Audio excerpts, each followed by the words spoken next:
NTPC CBT 1 की exam हो चुकी है, 2 का होना है। इस बारे में बहुत से सवाल आपके पास होंगे, जितने स्टूडेंट हैं जो तैयारी कर रहे हैं, बाकी सारे कंपटीशन की भी जो तैयारी कर रहे हैं, उनके मन में भी कई सवाल होंगे। नमस्कार, मैं चंद्रा और आप देख रहे हैं द फुल वॉल्यूम। इन्हीं सवालों को लेकर हम पहुंचे हैं प्लेटफॉर्म, जहां हमारी मुलाकात हुई है नवीन सर से, और आज इन सारे सवालों का जवाब हम नवीन सर से लेंगे और आपके सारे कंफ्यूजन को दूर करेंगे। नमस्कार सर, स्वागत है हमारे चैनल पे। सबसे पहले तो फुल वॉल्यूम के सारे व्यूअर्स को ढेर सारी बधाई व्यूअर्स को मैं देना चाहता हूं, और आपको भी कि वो ये देखना चाहते हैं, और आप हमसे ये सारे प्रश्न जो कि स्टूडेंट के अभी हित की प्रमुख बातें हैं, खास करके जिनको इस बार सीबीटी 2 देना है या जो सीबीटी 1 का एग्ज़ाम दिए हैं, तो इसके लिए आपको फिर से बहुत बहुत धन्यवाद। सर, मैं ये जानना चाहूँगा सर कि एनटीपीसी सीबीटी 1 का जो एग्ज़ाम हो गया है, उसका कट ऑफ क्या हो सकता है? देखिए, कट ऑफ के लिए बहुत सारे कारक हैं जो कट ऑफ को प्रभावित करते हैं। तो इसमें सबसे पहले तो ये देखना होता है कि ओवरऑल नंबर ऑफ वैकेंसीज कितनी रही है। तो 35,000 प्लस पोस्ट के लिए, और इस बार ये विश्व का सबसे बड़ा एग्ज़ाम था, 1.25 करोड़ बच्चे फॉर्म भरे थे। हालांकि ये अलग बात है कि लगभग एवरेज देखा जाए तो 50% बच्चे एग्ज़ाम में उपस्थित हुए। तो ओवरऑल हम मानते हैं कि 55 से 60 लाख बच्चे एग्ज़ाम में उपस्थित हुए। और कट ऑफ को प्रभावित करने वाले जो मुख्य कारण हैं, उसमें सबसे पहले कि बोर्ड का सिलेक्शन सबसे महत्वपूर्ण होता है कि आप कौन-सा बोर्ड को चूज़ किए हैं। उस बोर्ड में नंबर ऑफ वैकेंसीज कितनी है, नंबर ऑफ स्टूडेंट अपीयर कितने हुए हैं, और किस सीटिंग में आपका एग्ज़ाम हुआ है, और उस सीटिंग में क्वेश्चन का लेवल क्या रहा है। क्योंकि बाद में जब नॉर्मलाइज़ेशन होना है, तो ये बहुत महत्वपूर्ण हो जाएगा कि क्वेश्चन का लेवल क्या रहा है। तो इन्हीं सब को मिला करके हम लोग कट ऑफ तय करते हैं। तो हमारा ये मानना है कि चूँकि board by board cut off very करना है, category by category cut off very करना है। Category by category cut off very करने का ये मतलब हुआ कि जैसे अगर हम मान करके चलें, जो भी जनरल कैंडिडेट हैं और उसके बाद ओबीसी हैं, तो 2 मार्क्स का दोनों के बीच में जनरली फ़र्क पड़ता है। और पहले चरण के जब मैक्सिमम सीटिंग में एग्ज़ाम जाते हैं, तो कई बार जो पिछले बार का अगर देखा जाए, जो 2015-16 में जो एग्ज़ाम हुआ था, वहाँ पर 5 से 7-8 मार्क्स तक का अंतर चला गया था। हालाँकि जब इसका फाइनल कट ऑफ सीबीटी 2 के बाद बनेगा तो ये मिनिमाइज़ हो जाएगा। मैक्सिमम 1 से 2 मार्क्स तक का जाएगा जनरल और ओबीसी का अंतर। तो यही अंतर आपका जनरल और एससी के बीच में भी होता है, एसटी के बीच में भी होता है। एससी के बीच में 5 से 6 मार्क्स का फ़र्क हो जाता है। एसटी कैंडिडेट में बोर्ड बाय बोर्ड 7 से 9 मार्क्स का फ़र्क पड़ जाता है। अगर ईडब्ल्यूएस में कैंडिडेट हैं, तो वहाँ भी 5 से 7 मार्क्स का फ़र्क पड़ जाएगा। ऐसा हम इसलिए चर्चा कर रहे हैं कि जब हम मोटा-मोटी आपको एवरेज बताएँगे, तो आप खुद ब खुद कैटेगराइज़ उसको कर लेंगे। तो और एक्स सर्विसमैन में तो बहुत ज़्यादा लगभग 20 मार्क्स तक का अंतर चला जाता है। और ओएच कैंडिडेट कोई हैं, तो वहाँ पर भी आपका लगभग 10 से 12 मार्क्स का 14 मार्क्स का फ़र्क चला जाता है।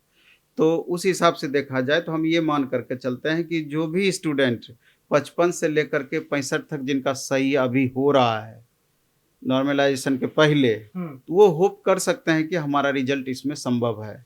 ये बोर्ड बाय बोर्ड 2 नंबर ऊपर नीचे संभव है। सर, तो ये जो आपने नॉर्मलाइजेशन की बात कही है, तो इसका प्रोसेस क्या है? इसका मार्क्स का कैसे उतार-चढ़ाव होता है सर? एक्चुअली में अभी मैक्सिमम स्टूडेंट का ये क्वेश्चन होता है कि नॉर्मलाइजेशन में सब सर हमारा कितना मार्क्स तक बढ़ या घट सकता है। तो ये मानना होगा कि जैसे पहला चरण का किसी भी एग्ज़ाम का जब पहला चरण का जब एग्ज़ाम होता है, तो उसमें देखा जाता है, अब रेलवे की ही हम बात करें तो लगभग 2.5 से 3 महीने तक एग्ज़ाम 7 फेज में इसका एग्ज़ाम लिया गया है। तो बहुत अधिक सीटिंग में एग्ज़ाम हो गया है, और हर सीटिंग का क्वेश्चन के लेवल में भिन्नता होती है, अंतर होती है। तो अगर एवरेज निकाल दिया जाएगा तो बच्चे बहुत संतुष्ट नहीं होंगे। पता चलेगा किसी सीटिंग में थोड़ा आसान पकड़ा गया, तो उसी सीटिंग के मैक्सिमम बच्चों का रिजल्ट हो गया। तो वैसी परिस्थिति में बोर्ड एक नॉर्मलाइजेशन का प्रोसेस लाई है। तो पिछले बार का नॉर्मलाइजेशन का प्रोसेस जो था, तो उसमें हम जनरली पहले चरण के एग्ज़ाम में देखा गया कि 20, 25, 30 मार्क्स तक का फ़र्क पड़ गया आफ्टर नॉर्मलाइजेशन। लेकिन इस बार दिसंबर से लेकर जनवरी के बीच में एक रेलवे भर्ती बोर्ड नोटिस निकाली थी, वो अपने फार्मूला में थोड़ा-सा चेंजिंग की थी। उस फार्मूला में चेंजिंग करने के कारण क्या हुआ कि अब जो उस फार्मूला को जब इम्प्लीमेंट करने की बातें आई है, हमको लगता है कि मैक्सिमम 8 से लेके 12, 13, 14 मार्क्स तक का मैक्सिमम वृद्धि संभव है यहाँ पर। अगर बहुत ज़्यादा टफ होगा तो 12 से 14 मार्क्स बढ़ेगा, कम टफ होगा तो 2, 4, 5, 6 भी बढ़ सकता है। अगर बहुत आसान होगा तो 1-2 माइनस भी जा सकता है, ये भी संभावनाएं हैं। तो नॉर्मलाइजेशन यहाँ पर यही है। सर स्टूडेंट का एक और सवाल था, जो कि रेलवे में जो एक्यूरेसी होता है उसका कितना वैल्यू है, क्या महत्व है? एक्चुअली में अभी बच्चे आरटीआई भी इसके संबंध में लगाए थे, तो निश्चित रूप से ये मान करके चलिए कि वर्तमान दौर में एक्यूरेसी का कोई मतलब यहाँ पर नहीं है, कोई मतलब नहीं है। हम तो देख रहे थे यूट्यूब पर अभी इस तरह का भरमार लग गया है वीडियोज़ का, वहाँ पर बहुत सारे टीचर इस तरह का बनाए भी हैं कि एक्यूरेसी लेवल ये वो, लेकिन आप सीधा सा समझिए सारे बच्चों को हम कहना चाहेंगे कि इसमें एक्यूरेसी का कोई मतलब नहीं है। जितना भी आप अटेम्प्ट लिए हैं, जितना भी आपको मार्क्स आ रहा है, तो नॉर्मलाइजेशन के बाद कितना मार्क्स आपका बढ़ता है या घटता है, उसी का महत्व है। एक्यूरेसी का कोई मतलब नहीं है। 14 गलती हो, 15 गलती हो, 20-25 गलती हो, उसका कोई मतलब यहाँ पर नहीं है। ओवरऑल मतलब स्कोर कितना आप कर पाते हैं, यही महत्वपूर्ण है। मतलब बच्चों को इस चीज़ पे घबराने हाँ, की बिल्कुल भी नहीं, बिल्कुल भी नहीं, क्योंकि हमसे भी जो बच्चे क्वेश्चन पूछने के लिए इससे रिलेटेड आते हैं, थोड़ा हमको देखते हैं कि इसको लेकर वो परेशान है, लेकिन बिल्कुल परेशान होने की ज़रूरत नहीं है। सर वैसे आपको क्या लगता है कब तक सीबीटी 1 का रिजल्ट आ सकता है? जनरली क्या होता है कि जैसे ही अभी आंसर की जारी किया गया, इसके बाद फिर ऑब्जेक्शन रेज करने के लिए समय दिया गया, तो जनरली 20 से 30 दिन के अंदर में रिजल्ट दे दिया जाता है। और 20 से 30 दिन के अंदर में रिजल्ट देने के बाद लगभग 1 महीने का गैप करके जनरली दूसरे चरण का एग्ज़ाम हो जाती है। कभी-कभी तो 15 दिन 17 दिन में ही दूसरा चरण का एग्ज़ाम ले लिया जाता है। यानी सीबीटी 2 अगर अभी से मान करके चलिए, तो मेरा मानना है कि 2 महीने तक में निश्चित रूप से हो जाना चाहिए। रिजल्ट 1 महीने तक में, एग्ज़ाम 2 महीने तक में। सर ऐसे जैसे सीबीटी 2 लेवल वाइज एग्जाम का जो बात हुआ है, तो ये क्या है सर, कैसे होता है, इसको थोड़ा डिस्क्राइब करें। एक्चुअली में जिस समय नोटिफिकेशन आया था, तो उसमें जो vacancy I post by post, graduate level और अंडर ग्रेजुएट लेवल मिला करके कुल मिला के 13 अलग अलग पोस्ट था। तो इस बार क्या किया गया है कि उसको लेवल बाय लेवल बांट दिया गया है। लेवल 2 से लेकर के लेवल 7 तक में अलग अलग उसको कैटेगराइज कर दिया गया। तो अब दिया है कि जब दूसरे चरण का इसका एग्ज़ाम होगा सीबीटी 2, तो वहाँ का क्वेश्चन का जो स्टैंडर्ड होगा वो लेवल बाय लेवल अलग भी हो सकता है, ऐसा नोटिफिकेशन में है। हालांकि हम अपने लगे हुए हैं कि इस पर थोड़ा रिसर्च करके एक वीडियो हम फ्रेश इस पर बना दें, क्योंकि इसको लेकर के बच्चों के बीच बहुत ही ज़्यादा कन्फ्यूजन है। ठीक है, तो इस कंफ्यूजन को पूरी तरीके डिटेल में आप इसको हाँ खत्म बिल्कुल, करें। हमारा प्रयास होगा कि इसका जल्द ही हम इस पर एक वीडियो बनाएंगे। सर ये जो एग्ज़ाम है, आपको क्या लगता है सर, इसका सेफ स्कोर क्या हो सकता है? नहीं, आप ऐसा प्रश्न हमसे कर सकते हैं कि चूँकि अभी तो कट ऑफ जो हम लोग संभावित बता रहे हैं, ये तो बाद में चलेगा कि आफ्टर नॉर्मलाइजेशन कितने बच्चे का मार्क्स घटता या बढ़ता है, या बाद में रिजल्ट क्या होता है। लेकिन आप ये पूछ सकते हैं इसमें कि सीबीटी 2 का सेफ स्कोर क्या संभव है? हाँ। हाँ, तो अगर पिछले बार के देखते हैं हम 15-16 में जो वैकेंसी आई थी, तो उस समय 84-85% तक कट ऑफ चला गया था। और कुछ बोर्ड में फाइनल कट ऑफ की बात हम कर रहे हैं। कुछ बोर्ड ऐसे भी थे, जैसे गुवाहाटी हुआ, सिलीगुड़ी हुआ, मालदा हुआ, पटना हुआ, मुजफ्फरपुर हुआ, यहाँ पर 67, 68, 70 के अप्रॉक्स भी कट ऑफ गया था। अब समझिए कि एक ही क्वेश्चन पेपर में बोर्ड बाय बोर्ड, इसीलिए हम आपको बताए थे कि बोर्ड का सिलेक्शन महत्वपूर्ण होता है। अब जो बच्चे गुवाहाटी जाते जाते इलाहाबाद चले गए, अब कितना उसको बाद में अफसोस हुआ होगा, या गुवाहाटी बोर्ड का फॉर्म भरते भरते इलाहाबाद या कलकत्ता या फिर चंडीगढ़ भर दिए होंगे, जहाँ की इतना ज़्यादा वेरिएशन देखने को मिला है। अब 80% 80 नंबर लाने के बावजूद यहाँ 68 सिलेक्शन हो गया, और वहाँ उसका 3-4 मार्क्स से सिलेक्शन नहीं हो पाया। स्वाभाविक है कि यहाँ पर थोड़ा सा परेशानी बच्चों के साथ है। लेकिन हम ये सेफ स्कोर के बारे में ये कहना सब बच्चों को चाह रहे हैं, क्योंकि देखिए यहाँ पर 120 क्वेश्चन पूछा जाना है सीबीटी 2 में, जिसमें 35 क्वेश्चन मैथ से, 35 क्वेश्चन रीजनिंग से, 50 क्वेश्चन में बाकी उधर जीएस का सारा सेक्शन मिला करके। तो 120 पर जब कट ऑफ बनता है, तो कई सारे बच्चे हमको मिले हैं कि 117 अटेम्प्ट लिए, 101 उनका सही था काट छांट करके। लेकिन उसको क्या किया जाता है कि 100 में कन्वर्ट करके 120 को, तब उसके आधार पर रिजल्ट फाइनली तय किया जाता है। तो जिनको 101 आ रहा था, उनका 84 पर जाकर के वहाँ सीमित हुआ। प्रोसेस यही हुआ। तो मेरा कहना है कि कम से कम आप 120 में से 100 का अगर आप टारगेट लेकर के चलेंगे, 1-2 नंबर ऊपर नीचे, तो कोई ना कोई पोस्ट किसी भी बोर्ड में आपको होल्ड हो जाएगा, मिल जाएगा, क्योंकि यहाँ पर पोस्ट वाइज कट ऑफ आपका अलग चला जाएगा। सीए का सबसे ज़्यादा कट ऑफ जाना है, फिर उसके बाद टाइपिंग वाला पोस्ट भी है, अगर वैकेंसी कहीं पर कम है तो उसका कट ऑफ उस हिसाब से प्रभावित होता है। स्टेशन मास्टर का उसके बनिस्पत कम रहता है कट ऑफ, तो पोस्ट बाय पोस्ट अलग अलग कट ऑफ हो जाता है। लेकिन फाइनली मेरिट में अगर एकदम कन्फर्म चाहते हैं, जनरल कैंडिडेट हैं, तो 100 का टारगेट लेकर के चलेंगे तो अप्रॉक्स कम ज़्यादा होकर के उनका रिजल्ट तक पहुँच जाएगा, वहाँ तक जितना उनको चाहिए होगा। सर क्वेश्चन 120 होते हैं, समय 90 मिनट होता है, तो ये जो टाइम मैनेजमेंट होता है सर, इसके लिए हमारे स्टूडेंट क्या करना चाहिए उन्हें? देखिए, ये एक बहुत महत्वपूर्ण प्रश्न है, चूँकि यहाँ पर क्या होता है कि आपका स्पीड का बहुत महत्व होता है। क्योंकि जैसे इसका अभी पहला चरण का एग्ज़ाम हुआ है, या ग्रुप डी का भी जो बच्चे एग्ज़ाम देंगे, तो निश्चित रूप से मानिए कि पिछले बार जो एग्ज़ाम हुआ है, 9 सीटिंग में इसका एग्ज़ाम हुआ था। 9 सीटिंग का क्वेश्चन पेपर भी उपलब्ध है। अगर आप क्वेश्चन पेपर पे गौर करेंगे तो पता चलेगा कि क्वेश्चन का लेवल बहुत ज़्यादा नहीं है, बहुत ज़्यादा लेवल नहीं है, और बोर्ड जानबूझ करके भी लेवल कम रखती है मेंस का, क्योंकि 90 मिनट में 120 क्वेश्चन बनाना है, जबकि 90 मिनट में पहला चरण में 100 क्वेश्चन बनाना था। अगर ज़्यादा टफ कर देंगे तो मैक्सिमम बच्चे पूरा क्वेश्चन अटेम्प्ट ही नहीं कर पाएंगे, इसलिए भी क्वेश्चन का लेवल थोड़ा कम किया जाता है। लेकिन जनरली ये देखने को मिलता है कि जहाँ भी क्वेश्चन का स्टैंडर्ड थोड़ा सा कम है, वहाँ कंपटीशन और ज़्यादा बढ़ जाता है, गलती की भी संभावनाएं बढ़ जाती है। इसलिए इसके लिए मेरे ख्याल से प्रैक्टिस बहुत मस्ट है। जितना अधिक से अधिक आप प्रैक्टिस करेंगे उतना ही आपका स्पीड मेंटेन होगा, मैक्सिमम स्कोर कर पाइएगा। तो उसमें आपको थोड़ा सेलेक्टिव भी होना पड़ेगा, जैसे कि मैथ है 35 क्वेश्चन है, रीजनिंग है 35 क्वेश्चन है, और ये दोनों ऐसा पेपर है कि स्कोरर सब्जेक्ट है। अगर 70 क्वेश्चन दोनों मिला के पूछ रहा है, अगर बच्चे का कंसेप्ट क्लियर है तो 65 प्लस ला सकता है। लेकिन बाकी का 50 क्वेश्चन जीएस में वो दावा नहीं कर सकता कि हम मैक्सिमम मार्क्स ले ही आएंगे। इसलिए हम मेरा कहना है कि सब्जेक्ट वाइज भी टेस्ट प्रैक्टिस कीजिए। मैथ का टेस्ट अलग बनाइए, रीजनिंग का अलग बनाइए, साइंस का अलग बनाइए, आर्ट्स का अलग बनाइए, और ओवरऑल पूरा का पूरा सेट का भी प्रैक्टिस कीजिए। और ग्रुप में संभव है ग्रुप में कीजिए। अगर जैसे हमारे कोचिंग इंस्टीट्यूशन में भी हर तरह का भी बैच दिए हैं, सब्जेक्ट वाइज अलग अलग 35-35 क्वेश्चन का प्रैक्टिस के लिए दिए हैं।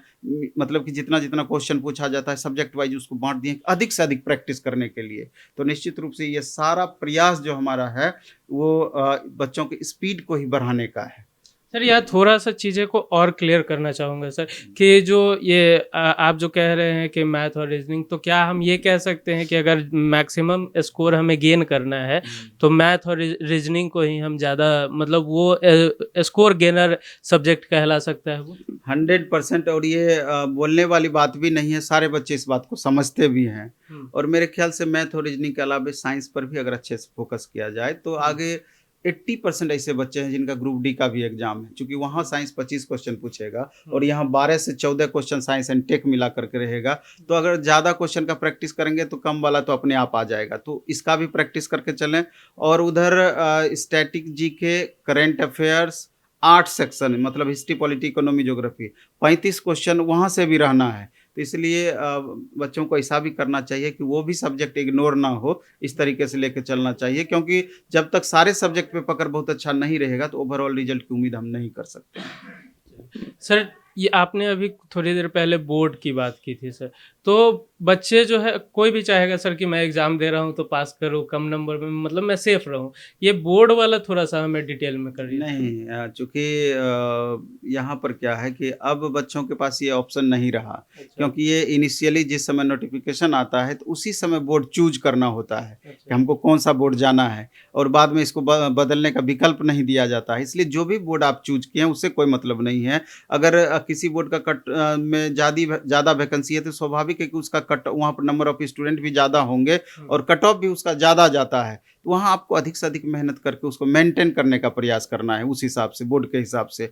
इसलिए खूब अच्छे से पढ़ें बच्चे, खूब मन से पढ़ें, और जितना अधिक से अधिक, चूँकि समय उनके पास कम होगा, कोशिश करें कि हम अप्रॉक्स 75% हमारा सही होना ही चाहिए 120 में, तो 90 प्लस वो करेंगे तो कोई ना कोई पोस्ट होल्ड हो जाएगा। लेकिन अगर जनरल कैटेगरी के बच्चे हैं तो निश्चित रूप से उनको 100 का टारगेट जरूर रखना चाहिए, और दूसरे कैटेगरी के भी बच्चों को मैक्सिमम स्कोर का टारगेट रखना चाहिए। सर तैयारी करने के लिए बहुत सारे मार्केट में बुक्स आ गए हैं, बहुत ज़्यादा बुक्स आ गए, एक ही चीज़ों के कई बुक्स हैं, वीडियोज़ भी कई हैं। तो अगर आपसे रेफरल पूछा जाए कि आप रेफरल बुक्स कोई दे, तो आप क्या देंगे सर? देखिए बुक्स का जहाँ तक सवाल है सही में मार्केट में बहुत सारे बुक्स अभी तक तो कम आए हैं लेकिन कुछ दिनों में ज़रूर आ जाएँगे। लेकिन हम दूसरे बुक्स के बारे में बहुत ज़्यादा चूँकि हम देख नहीं पाते हैं, टाइम का हमारा एंगेजमेंट ज़रूर होता है, तो इसलिए हम उस पर टिप्पणी ना करके हम खुद के बुक्स के बारे में थोड़ा-सा ज़रूर हम बच्चों को बताना चाहेंगे कि अभी हमारा एनटीपीसी सीबीटी 2 का प्लेटफ़ॉर्म का रुक्मिणी पब्लिकेशन से बुक्स आई हुई है और उसमें 9 सीटिंग तो हम प्रीवियस दिए हुए हैं कि कम से कम बच्चे वो क्वेश्चन देखें तो उनको खुद ब खुद आइडिया आ जाएगा कि किस तरह की क्वेश्चन की प्रकृति होती है। और इसके बाद उसमें 20 प्लस प्रैक्टिस सेट हम दिए हुए हैं, पूरी तरीके से 120 क्वेश्चन जैसा एग्ज़ाम में पूछा जाना है, उस पैटर्न पर बेस्ड। तो हमको लगता है कि अगर उसको अच्छे से आप बच्चे तैयारी करते हैं, तो वो बुक सफिशिएंट है। और इसके अलावा अभी जो एग्ज़ाम एनटीपीसी सीबीटी 1 का हुआ है, अभी हमारा तेज़ी से उसके क्वेश्चन का कलेक्शन और उस क्वेश्चन के एक्सप्लेनेशन का काम चल रहा है। तो लास्ट मोमेंट में निश्चित रूप से हमारा प्रयास होगा कि जितनी जल्दी बुक वो मार्केट में हम ला करके दे दें, जिससे कि अगर वो उस क्वेश्चन को भी बच्चे प्रैक्टिस करके जाते हैं, तो उसका लाभ 100% वहाँ देखने को मिलेगा। यही है। ये तो अच्छी बात है सर। सर एक चीज़ और सर, प्लेटफ़ॉर्म की रणनीति इस पे क्या है सर? अगर पूछा जाए तो?